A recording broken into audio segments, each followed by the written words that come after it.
आता आपण या संपूर्ण प्रकरणातल्या एका आणि या कार्यक्रमातल्या सुद्धा महत्त्वपूर्ण अशा वळणावर येतो आहोत।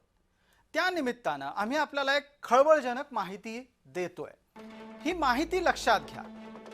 मालवणी पोलिसांची भूमिका दिशा सालियन मृत्यू प्रकरणात कायमच संशयास्पद राहिलेली आहे। तपास सुरू असताना 2 वेळा तपासी अधिकारी बदलला गेलाय। आता याच निमित्तानं लक्षात घ्या की स्थानिक नेत्यांना पोलीस स्थानक आणि घटनास्थळाचे साक्षीदार फितवल्याची चर्चा सुरू आहे। दिशा सालियन मृत्यू प्रकरणामध्ये विशेष तपास पथकाचा अहवाल एका पोलीस निरीक्षक दर्जाच्या अधिकाऱ्याकडून देण्यात आलाय। मालवणी पोलीस स्थानकाचे वरिष्ठ पोलीस निरीक्षक शैलेंद्र नगरकर यांनी हा अहवाल दिला आहे। पोलिसांच्या अहवालाबाबत न्यायालयानं नाराजी व्यक्त केली आहे।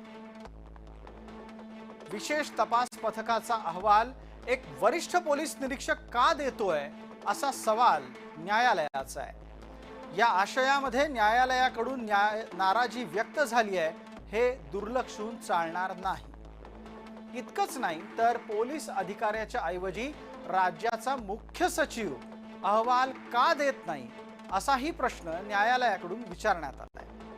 न्यायालयानं ही विचारणा केली अशी माहिती मिळते आहे। आणखी खळबळजनक बाब म्हणजे अशी की पोलिसांनी अहवाल दिलाय 17 जूनला आणि अहवालाची चर्चा सुरू झाली आहे 3 जुलैला आणि ती सुद्धा ऐन अधिवेशनाच्या काळामध्ये।